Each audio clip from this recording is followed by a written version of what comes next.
ਕੀ ਤੁਸੀਂ perfect English ਸਿੱਖਣਾ ਚਾਹੁੰਦੇ ਹੋ?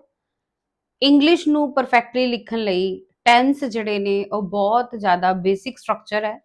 ਇਸ ਤੋਂ ਬਿਨਾ ਤੁਸੀਂ ਬਹੁਤ ਵਧੀਆ ਤਰੀਕੇ ਨਾਲ ਇੰਗਲਿਸ਼ ਨਾ ਤਾਂ ਬੋਲ ਸਕਦੇ ਹੋ ਨਾ ਹੀ ਲਿਖ ਸਕਦੇ ਹੋ। ਸਤਿ ਸ਼੍ਰੀ ਅਕਾਲ ਸਾਰਿਆਂ ਨੂੰ। ਅੱਜ ਅਸੀਂ ਬਹੁਤ ਹੀ ਇੰਗਲਿਸ਼ ਦਾ ਜਿਹੜਾ ਕਿ ਆਪਾਂ ਕਹਿੰਦੇ ਆ ਕਿ ਬੈਕਬੋਨ ਆਫ ਇੰਗਲਿਸ਼ ਟੈਂਸ ਉਹ ਸਿੱਖਣ ਜਾ ਰਹੇ ਹਾਂ ਕਿ ਟੈਂਸ ਜਿਹੜੇ ਆ ਉਹ ਕੀ ਹੁੰਦੇ ਆ ਤੇ ਕਿੰਨੀ ਟਾਈਪਸ ਦੇ ਟੈਂਸ ਹੁੰਦੇ ਆ। ਜੇ ਤੁਸੀਂ ਟੈਂਸਿਸ ਚ ਪਰਫੈਕਟ ਹੋ ਜਾਓਗੇ ਯਾਨੀ ਕਿ ਤੁਹਾਡੇ ਟੈਂਸਿਸ ਜਿਹੜੇ ਨੇ ਉਹ ਬਹੁਤ ਵਧੀਆ ਹੋਣਗੇ ਤਾਂ ਅਨਡਾਊਟੇਬਲੀ ਤੁਹਾਡਾ ਜਿਹੜਾ ਇੰਗਲਿਸ਼ ਹੈ ਉਹ ਤੁਹਾਡੀ ਜਿਹੜੀ ਇੰਗਲਿਸ਼ ਲੈਂਗੁਏਜ ਸਕਿੱਲਸ ਨੇ ਉਹ ਬਹੁਤ ਜ਼ਿਆਦਾ ਇੰਪਰੂਵ ਹੋ ਜਾਣਗੇ। ਚਲੋ ਸਟਾਰਟ ਕਰਦੇ ਹਾਂ। Let's start. ਸੋ ਪਹਿਲਾਂ ਆਪਾਂ ਸਮਝਾਂਗੇ ਕਿ ਟੈਂਸਿਸ ਹੁੰਦੇ ਕੀ ਹੈ। ਟੈਂਸ ਹੁੰਦਾ ਕੀ ਹੈ? ਟੈਂਸ ਦਾ ਮਤਲਬ ਹੁੰਦਾ ਸਮਾਂ। ਸਮਾਂ ਮਤਲਬ ਕਿਹਦਾ ਸਮਾਂ? ਕਿਸੇ ਵੀ of any action, time of any action, ਕਿਸੇ ਵੀ ਕੰਮ ਨੂੰ ਕਰਨ ਦਾ। any action ਮਤਲਬ ਕੋਈ ਵੀ ਕੰਮ, ਕਿਸੇ ਵੀ ਤਰੀਕੇ ਦਾ ਕੰਮ ਹੈ, ਕੋਈ ਵੀ ਵਰਬ ਹੈ। ਕੰਮ ਮਤਲਬ ਐਕਸ਼ਨ ਮਤਲਬ ਵਰਬ, ਕੋਈ ਵੀ ਵਰਬ ਹੈ ਉਸ ਨੂੰ ਕਰਨ ਦਾ ਸਮਾਂ, ਕੋਈ ਵੀ ਐਕਸ਼ਨ ਹੈ ਉਹਨੂੰ ਕਰਨ ਦਾ ਸਮਾਂ, ਉਹ ਕੀ ਹੋ ਗਿਆ ਜੀ? ਟੈਂਸਿਸ ਹੋ ਗਏ। ਠੀਕ ਹੈ। ਹੁਣ ਸਮਾਂ ਜਿਹੜਾ ਹੈ ਉਹਨੂੰ ਅਸੀਂ ਤਿੰਨ ਹੀ ਤਰੀਕੇ ਨਾਲ ਦੱਸ ਸਕਦੇ ਹਾਂ। ਠੀਕ ਹੈ ਨਾ। ਜਿਵੇਂ ਆਪਾਂ ਕਹਿ ਸਕਦੇ ਹਾਂ ਵੀ ਕੋਈ ਕੰਮ ਹੁਣ ਹੈ, ਹੁਣ ਦਾ ਸਮਾਂ, ਹੁਣ ਕੀ ਹੋ ਗਿਆ? ਪ੍ਰੈਜ਼ੈਂਟ। ਕੋਈ ਕੰਮ ਪਹਿਲਾਂ ਹੋਇਆ ਸੀ, ਪਾਸਟ ਹੋ ਗਿਆ। ਠੀਕ ਹੈ। ਕੋਈ ਆਉਣ ਵਾਲੇ ਸਮੇਂ ਵਿੱਚ ਹੋਏਗਾ, ਆਉਣ ਵਾਲੇ ਸਮੇਂ ਮਤਲਬ ਫਿਊਚਰ। ਇਹ 3 ਟਾਈਪਸ ਹੁੰਦੇ ਆ ਸੈਂਟੈਂਸਸ ਦੇ, ਟੈਂਸਸ ਦੇ, ਪ੍ਰੈਜ਼ੈਂਟ, ਪਾਸਟ ਤੇ ਫਿਊਚਰ। ਪ੍ਰੈਜ਼ੈਂਟ ਹੋ ਗਿਆ ਜੀ ਚੱਲ ਰਿਹਾ ਸਮਾਂ, ਪਾਸਟ ਜਿਹੜਾ ਲੰਘ ਗਿਆ ਸਮਾਂ, ਫਿਊਚਰ ਜਿਹੜਾ ਉਹ ਆਉਣ ਵਾਲਾ ਸਮਾਂ। ਬੇਸਿਕਲੀ ਜਿਹੜਾ ਟੈਂਸ ਹੈ ਉਹ ਟਾਈਮ ਨਾਲ ਰਿਲੇਟਡ ਹੈ ਕਿ ਕੋਈ ਕੰਮ ਕਦੋਂ ਹੋਇਆ, ਹੁਣ ਹੋ ਰਿਹਾ, ਪਹਿਲਾਂ ਪਾਸਟ ਵਿੱਚ ਹੋ ਚੁੱਕਾ ਜਾਂ ਫਿਰ ਆਉਣ ਵਾਲੇ ਸਮੇਂ ਵਿੱਚ ਹੋਏਗਾ, ਫਿਊਚਰ 'ਚ ਹੋਏਗਾ। ਠੀਕ ਹੈ। ਇਹਨੂੰ ਅੱਗੇ ਟਾਈਪਸ ਵਿੱਚ ਕੈਟਾਗਰਾਈਜ਼ ਕੀਤਾ ਗਿਆ। ਸਭ ਤੋਂ ਪਹਿਲਾਂ ਹੁੰਦੀ ਹੈ ਇੰਡੈਫੀਨਾਈਟ। ਇੰਡੈਫੀਨਾਈਟ ਮਤਲਬ ਕਿ ਇਹਨੂੰ ਆਪਾਂ ਸਿੰਪਲ ਟੈਂਸ ਵੀ ਕਹਿ ਦਿੰਦੇ ਹਾਂ। ਠੀਕ ਹੈ। ਯਾਨੀ ਕਿ ਪ੍ਰੈਜ਼ੈਂਟ ਇੰਡੈਫੀਨਾਈਟ, ਪਾਸਟ ਇੰਡੈਫੀਨਾਈਟ, ਫਿਊਚਰ ਇੰਡੈਫੀਨਾਈਟ, ਜਾਂ ਇਹਨੂੰ ਆਪਾਂ ਕਹਿ ਦਿੰਦੇ ਹਾਂ ਸਿੰਪਲ ਪ੍ਰੈਜ਼ੈਂਟ, ਸਿੰਪਲ ਪਾਸਟ ਤੇ simple future. Right. Second type ਹੁੰਦੀ ਹੈ continuous. Continuous present continuous, past continuous, future continuous. then present perfect, past perfect, future perfect. present perfect continuous, past perfect continuous, future perfect continuous। ਇਹ ਜਿਹੜੇ ਹੈਗੇ ਆ 12 types of tenses ਬਣ ਜਾਂਦੇ ਆ। ਠੀਕ ਹੈ। ਇਹ ਜਿਹੜੇ ਆ ਅਲੱਗ-ਅਲੱਗ ਟਾਈਪਸ ਕਿਉਂ ਹੈ? ਕਿਉਂ ਦੇਖੋ ਕੋਈ ਆਪਾਂ ਕੰਮ ਕਰ ਰਹੇ ਹਾਂ, ਠੀਕ ਹੈ, ਤਾਂ ਉਹ ਚਾਹੇ ਹੁਣ ਦੀ ਗੱਲ ਕਰ ਰਹੇ ਹਾਂ, ਉਹ ਕੀ ਹੋ ਗਿਆ? ਕੰਟੀਨਿਊਸ ਹੋ ਗਿਆ। ਕੋਈ ਕੰਮ ਹੋ ਚੁੱਕਾ ਹੈ ਤਾਂ ਕੀ ਹੋ ਗਿਆ? ਪਰਫੈਕਟ ਹੋ ਗਿਆ। ਕੋਈ ਕੰਮ ਲੰਬੇ ਸਮੇਂ ਤੋਂ ਚੱਲ ਰਿਹਾ ਸੀ, ਉਹ ਕੀ ਹੋ ਗਿਆ? ਪਰਫੈਕਟ ਕੰਟੀਨਿਊਸ ਹੋ ਗਿਆ। ਸੋ ਇਹ ਜਿਹੜੇ ਟੈਂਸਸ ਨੇ, ਜਦੋਂ ਇਹਨਾਂ ਨੂੰ ਪਹਿਲਾਂ ਤਾਂ ਦੇਖੋ ਇਹਨਾਂ ਦੇ ਰੂਲਸ ਯਾਦ ਕਰਨੇ ਪੈਣਗੇ। ਇਹ ਸਾਰੇ ਕੀ ਨੇ? ਰੂਲਸ ਨੇ। ਜਿਵੇਂ ਆਪਾਂ ਮੈਥ 'ਚ ਫਾਰਮੂਲਾਜ਼ ਲਰਨ ਕਰਦੇ ਆ ਨਾ, ਪਹਿਲਾਂ ਸਾਨੂੰ ਉਹ ਲਰਨ ਕਰਨੇ ਪੈਣਗੇ, ਉਸ ਤੋਂ ਬਾਅਦ ਇਹਦੀ ਆਪਾਂ ਇੰਪਲੀਮੈਂਟੇਸ਼ਨ ਦੇਖਾਂਗੇ, ਯੂਸੇਜ ਦੇਖਾਂਗੇ ਕਿ ਕਿਹੜਾ ਟੈਂਸ ਜਿਹੜਾ ਕਿਸ ਟਾਈਮ ਤੇ ਕਿਸ ਤਰੀਕੇ ਨਾਲ ਯੂਜ਼ ਕੀਤਾ ਜਾਂਦਾ ਹੈ। ਓਕੇ। ਪਹਿਲੇ ਆਪਾਂ ਰੂਲਸ ਸਮਝਦੇ ਹਾਂ। ਰਾਈਟ।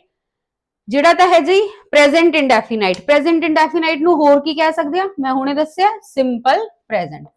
ਸਿੰਪਲ ਪ੍ਰੈਜ਼ੈਂਟ 'ਚ ਆਪਾਂ ਕੀ ਰੂਲ ਫੋਲੋ ਕਰਦੇ ਆ? ਕੀ ਫਾਰਮੂਲਾ ਹੁੰਦਾ? V1 ਮਤਲਬ ਵਰਬ ਦੀ ਫਰਸਟ ਫਾਰਮ। ਬੇਸਿਕਲੀ ਟੈਂਸ ਜਿਹੜਾ ਮੈਂ ਤੁਹਾਨੂੰ ਕਿਹਾ ਕਿ ਐਕਸ਼ਨ ਹੈ। ਐਕਸ਼ਨ ਮਤਲਬ ਕੀ ਹੁੰਦਾ? ਵਰਬ।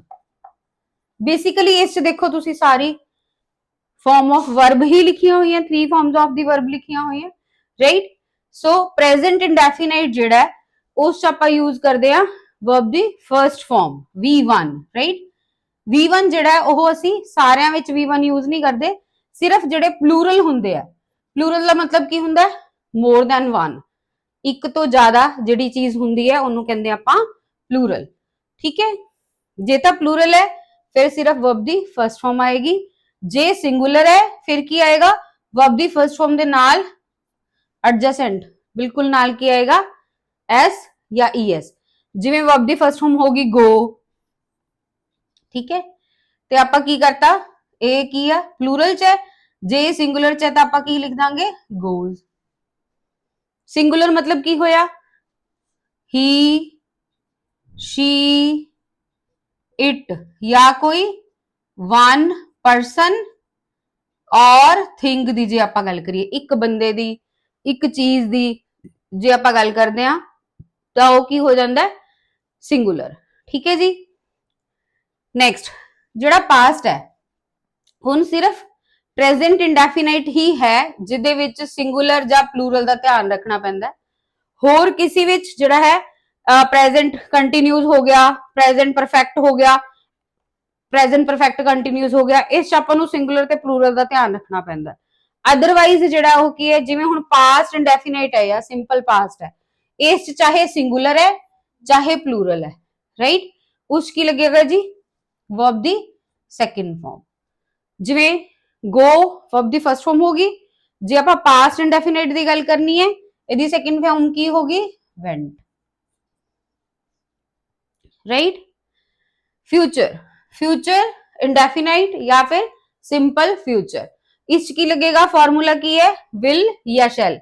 हालांकि शैल दी यूसेज जिहड़ी है वो इंग्लिश लैंग्वेज काफी हद तक रिड्यूस हो चुकी है, ज्यादा आपां विल ही यूज करदे आ, right, but sometimes in writing जिहड़ा वो शैल यूज हो रहा है, स्पीकिंग च शैल दी यूसेज जिहड़ी है वो हुण नहीं है।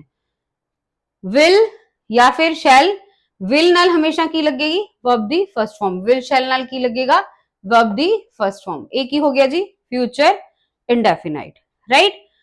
ये तो फॉर्मूलाज हो गए सिंपल या फिर इंडेफिनाइट दे। हुण आपां गल करांगे कि कंटीन्यूज दी। जिहड़े भी कंटीन्यूज टेंस होणगे, तुसी एक चीज नोटिस करो जिहड़ी कि कॉमन है, करो नोटिस, दसो मैनू। यस, वर्ब दी फर्स्ट फॉर्म आईएनजी, वर्ब दी first form plus ING, verb V1 plus ING, ये चीज कॉमन है। मीन्स टू से कोई भी कंटिन्यूज है, कंटिन्यूज का मतलब ही आईएनजी है। क्यों? क्योंकि इन्हां दोनों का मतलब है रेहा, भी कोई काम हो रेहा है। ओके, हुण फर्क की है प्रेजेंट पास्ट ते फ्यूचर? वर्ब तो आपां कहते कि सेम लग गई तीनों च, right.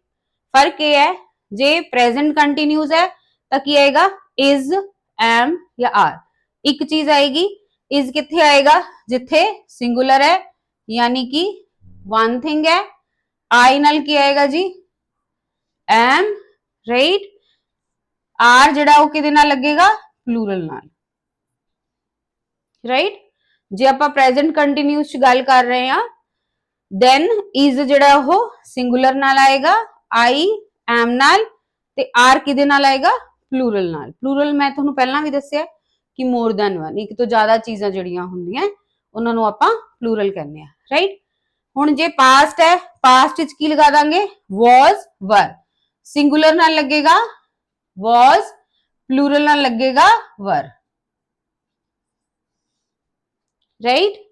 Then V1 plus ING, देखो फ्यूचर दा एक कॉमन है, फ्यूचर दा कॉमन की है will shall, will shall, will shall, will shall. Okay, will मतलब कि शैल दी मैं तुहानूं दस्सिआ कि यूसेज जिहड़ी है बहुत ज्यादा घट गई है, ठीक है। तो आपां की कहांगे कि जिथे भी फ्यूचर है, फ्यूचर विच किहड़ी वर्ब लगेगी, हेल्पिंग वर्ब किहड़ी लगेगी विल, विल सारे इंच कॉमन है, ठीक है। हुण विल तो लगना ही है, राइट, फ्यूचर है क्योंकि वर्ब दी फर्स्ट फॉर्म प्लस आईएनजी भी लगना है क्योंकि कंटिन्यूज है, विच आपां ऐड कर दांगे बी, फिर की बन जाएगा formula will be shall be V1 plus ING. Okay, जदों भी आपां फ्यूचर कंटिन्यूज दी गल करनी है। ओके, हुण आपां गल करांगे परफेक्ट टेंस दी। परफेक्ट च देखो कुछ कॉमन नजर आ रहा है? Yes, very good. कॉमन की है जी वर्ब दी थर्ड फॉर्म यानी कि V3। ओके, V3 कॉमन है, मीन्स टू से कोई भी परफेक्ट टेंस है तो उस जिहड़ी वर्ब फॉर्म लगेगी वो किहड़ी लगेगी थर्ड फॉर्म लगेगी। ओके, हुण प्रेजेंट है तो हैज हैव, हुण हैज हैव च हैज किथे लगेगा ते हैव किथे लगेगा, हैज सिंगुलर च, हैव जिहड़ा हो प्लूरल च, राइट। सिंगुलर च की लगेगा हैज, प्लूरल च की लगेगा हैव, यानी कि एक चीज नाल हैज, ज्यादा चीजां नाल हैव, ओके। हुण की है present perfect, has have plus V3, okay. उस तो बाद पास्ट परफेक्ट। हुण मैं तुहानू जिवें कहा कि देखो इत्थे क्या सी कि वर्ब दी फर्स्ट फॉर्म आएगी ते पास्ट विच की आएगा, वर्ब दी सेकंड फॉर्म आएगी, ठीक है। इज एम आर की हो गया, वर्ब दी फर्स्ट फॉर्म होगी। वॉज वर की हो गया, वर्ब दी सेकंड फॉर्म होगी। कन्वर्जन होगी, कन्वर्ट हो गया। हैज हैव की है, वर्ब दी फर्स्ट फॉर्म है। हैड की है, वर्ब दी सेकंड फॉर्म है, ठीक है। वर्ब दी सेकंड फॉर्म दा मैं तुहानू पहले ही कहा कि सिंगुलर प्लूरल नाल कोई मतलब नहीं, कल्ला हैड ही आएगा, चाहे सिंगुलर है चाहे प्लूरल है, नाल की लगेगा V3, had plus V3, okay. After that future perfect. हुण फ्यूचर है, विल लगना ही है। परफेक्ट है तो हैज हैव हैड चो एक चीज लगनी है। हुण की है, वर्ब दी फर्स्ट फॉर्म है, इत्थे फर्स्ट फॉर्म की है हैव, ओके। की बन गया विल हैव, शैल हैव, नाल की हो गया V3 हो गया, वर्ब दी थर्ड फॉर्म हो गया। फ्यूचर च देखो विल शैल नाल वर्ब दी फर्स्ट फॉर्म ही है ना, इत्थे भी देखो फर्स्ट फॉर्म, इत्थे फर्स्ट फॉर्म विल नाल हैव, ठीक है। परफेक्ट करके वर्ब दी थर्ड फॉर्म है, ठीक है। फिर इत्थे फर्स्ट फॉर्म, राइट, ओके। हुण देखो present perfect continuous. Present perfect देखो तीन चीजां नू मैच कीता है, किनू ਇਹਦੇ ਵਿੱਚ देखो परफेक्ट ਤੇ कंटीन्यूअस ਨੂੰ ਕੰਬਾਈਨ ਕੀਤਾ ਜੇ ਧਿਆਨ ਨਾਲ ਦੇਖੋ ਤਾਂ ਕਿਵੇਂ ਸਾਰੇ परफेक्ट ਚ ਕੀ ਲੱਗਿਆ ਹੋਇਆ हैज हैव, ਇੱਥੇ ਕੀ ਆ ਗਿਆ हैज हैव आ गया परफेक्ट वाला, राइट। ਇੱਥੇ ਕੀ ਹੈ हैड, ਇੱਥੇ भी हैड, ਇੱਥੇ ਕੀ है will have, ਇੱਥੇ भी will have, राइट। फिर मैं ਤੁਹਾਨੂੰ ਕਿਹਾ है कि कोई भी कंटीन्यूअस है, एनी कंटीन्यूअस, कंटीन्यूअस का मतलब ही रेहा, रेहा मतलब ING, ठीक है।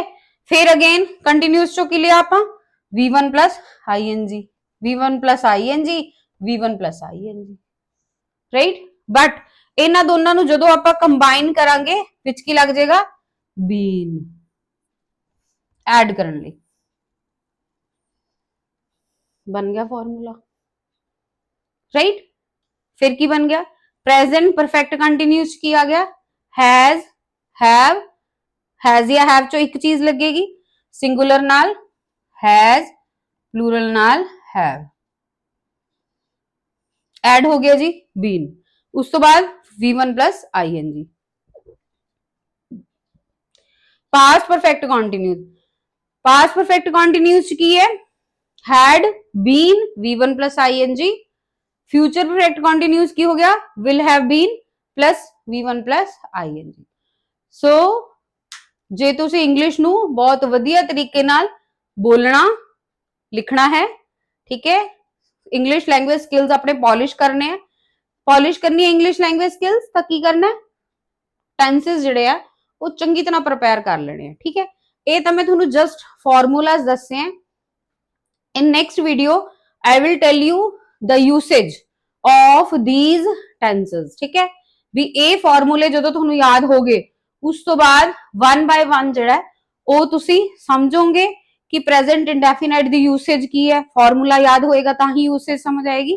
सो I request you to, if you want to take a screenshot the screenshot ले लो, otherwise you should note down on your copies for revise, okay, for the revision, okay, take a screenshot, okay। so next video ਵਿੱਚ ਮਿਲਦੇ ਹਾਂ, ਉਸ ਚ ਆਪਾਂ ਸਮਝਾਂਗੇ ਕਿ ਇਹ ਜਿਹੜੇ tenses ਨੇ ਇਹ ਇਹਨਾਂ ਦੀ usage ਕੀ ਹੈ। thank you all of you।